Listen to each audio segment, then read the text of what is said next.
D'abord, une tache sombre sur l'horizon, que les objectifs essaient de capturer un peu mieux, mille après mille, cliché après cliché.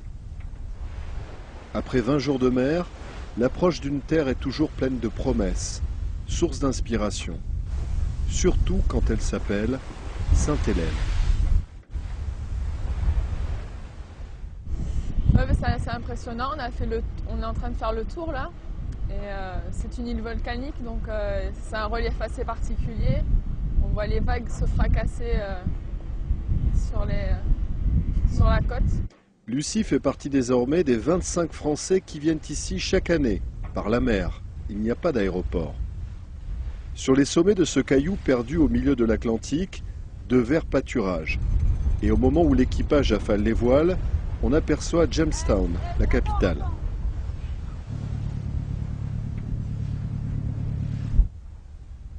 Tara à peine à l'ancre, nous retrouvons la terre et la vie qui va avec en quelques secondes. Après des jours d'isolement, tous forcément un peu hagards.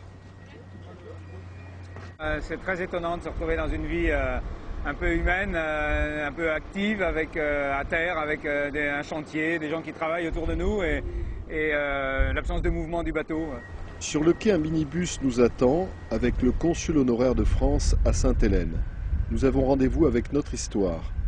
Rapidement, le bus remonte la rue principale et nous retrouvons les verts pâturages vus de la mer.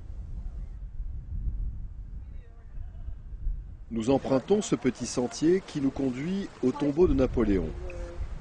Puis nous visitons la maison de l'exil, Longwood House, et le lit de mort de l'empereur. Nous sommes ici dans un lieu de mémoire, plus qu'autre chose. On a des généraux qui sont de l'autre côté. Tout le mobilier est ici original ou des copies, puisque c'est la seule pièce où beaucoup de mobilier a été remporté par les Français qui accompagnaient Napoléon. Tout autour, des jardins extrêmement fleuris, un petit paradis pour marins en escale. On a l'impression d'être dans un livre d'histoire. Michel est passionnant.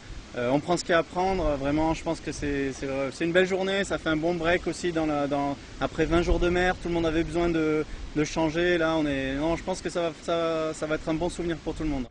Déjà, le minibus redégringole vers Jamestown. Dans quelques heures, la coque grise ne sera plus qu'un souvenir pour ses 1500 habitants.